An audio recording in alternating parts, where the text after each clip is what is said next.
बंगाल की पहचान में टाइगर्स और रसगुल्ला दोनों ही खास मुकाम रखते हैं। एनसी दास की खोज रसगुल्ला ने सिर्फ बंगाल ही नहीं बल्कि भारतीय मिठाई को दुनिया में एक पहचान दिलाई है। बरसों से दुनिया भर में जुबान पर राज करने वाली बंगाली रसगुल्ला भी अब वक्त के साथ चलने को तैयार है। कलकत्ते जाएं और मिठाई ना खाएं?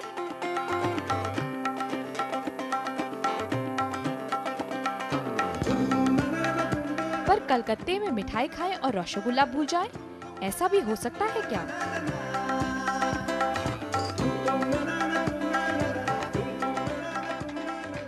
बंगाल में मेहमानों के आने पर उनके स्वागत में पानी और मिठाई दी जाती है। हलवाई नबीन चंद्र दास ने भी यही किया। उन्हें क्या पता था कि यही उन्हें और पूरे बंगाल को दुनिया भर में मशहूर कर देगा। उन दिनों हलवाई नबीन चंद्र दास की दुकान काफी छोटी थी और उनके ग्राहक भी पुरानी मिठाई खा खाकर तंग आ चुके थे। नबीन को उनके ग्राहक संदेश से अलग कोई मिठाई बनाने को कहते जो सूखी न हो। नबीन चंद्र दास ने छेना को चाशनी में डुबाकर एक मिठाई तैयार की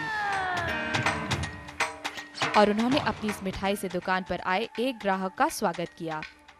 तब से आज तक रसगुल्ला का जो स्वाद दुनिया भर की जुबान पर चढ़ा अब तक उतरा नहीं है। रसगुल्ला का मुकाबला कोई नहीं है, लेकिन ऐसा भी नहीं है कि रसगुल्ला का स्वाद अभी भी वही पारंपरिक हो। लीजिए, ये है आम के स्वाद वाला रसगुल्ला। वनीला और चॉकलेट रसगुल्ला भी मौजूद है और मौजूद है दुनिया भर में इंडिया का ये। मैनेजमेंट की पढ़ाई के लिए भले ही बड़े बड़े इंस्टीट्यूट्स खुल गए हों, लेकिन ज़रूरी नहीं मैनेजमेंट सीखने के लिए लाखों रुपए खर्च ही किए जाएं। मुंबई में खाने का डिब्बा पहुंचाने वालों का खास मैनेजमेंट सिस्टम ना सिर्फ फूल प्रूफ है बल्कि इसे किसी इंस्टीट्यूट में नहीं सिखाया जाता। पेश है ये नायाब सिस्टम जिसकी एक्यूरेसी है 99.99%। तो क्या खाने का डिब्बा पहुंचाना भी इतनी बड़ी बात हो सकती है कि जिसके लिए हम अपने आप को नायाब कहें?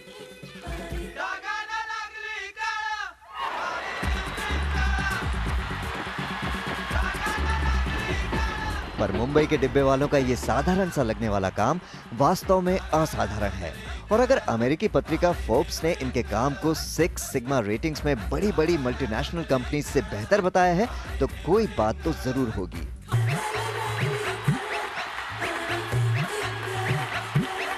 1890 के करीब सिर्फ 25 ग्राहकों से शुरू हुए इस कारोबार को इतनी कामयाबी की उम्मीद शायद किसी को नहीं रही होगी।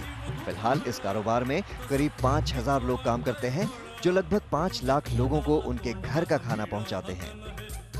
जाता है, शांति से खड़ा रहता है, बिल मारेगा। हमारा जो फिक्स टाइम ग्राहक को देता है वही टाइम में डब्बा मिलना चाहिए। 1 मिनट सवेरे का टाइम हमको टाइमिंग नहीं खड़ा रहने के लिए। दूसरा बात ऐसा है कि टोपी पहला पहनना मांगता है तो डब्बे वाला पहचान जाता है। हर डिब्बे पर एक खास निशान होता है जिससे पता चलता है कि डिब्बा कहां से उठाया गया था और कहां जाएगा। इसके बाद डिब्बा पहुंचता है नजदीकी रेलवे स्टेशन जहां जगह के हिसाब से इन्हें अलग कर लिया जाता है।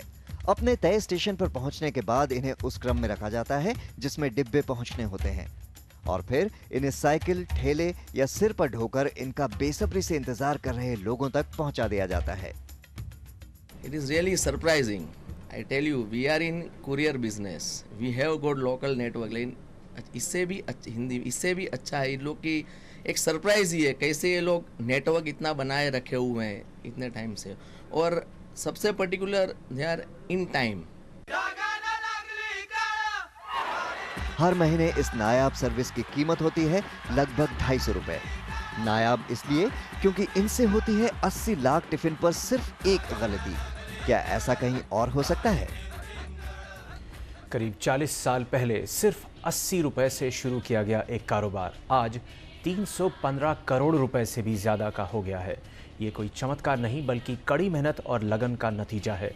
हजारों महिलाओं की और श्री महिला गृह उद्योग की मेहनत का स्वाद पूरे भारत ही नहीं बल्कि दुनिया भर के घरों में चखा जा रहा है। सुबह के 4 बजे हैं। जब पूरी दुनिया सो रही है तो महिला गृह उद्योग की ये जुझारू महिलाएं पापड़ बनाने में जुटी हैं।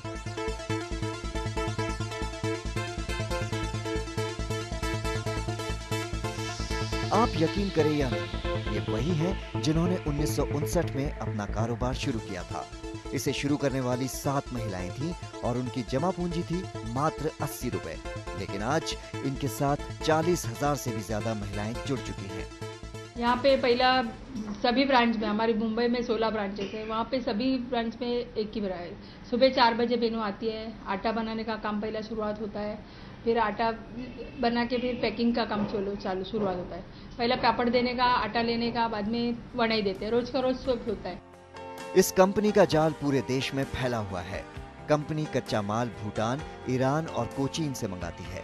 मुंबई से ही देश के हर कोने में माल भेजा जाता है। इनका सबसे मशहूर प्रोडक्ट है लिज्जत पापड़, जो देश के साथ साथ विदेशों में भी काफी लोकप्रिय है। कंपनी करीब 12 करोड़ का निर्यात करती है। कंपनी को मिलने वाले लाभ को इसमें काम करने वाली महिलाओं के बीच बांट दिया जाता है। आज भी ये संस्था ज्यादा से ज्यादा रोजगार पैदा करने की कोशिश में लगी है। यही वजह है कि टेक्नोलॉजी के इस्तेमाल के बजाय सभी काम हाथ से किए जा रहे हैं, चाहे पापड़ हो, साबुन या फिर मसाले।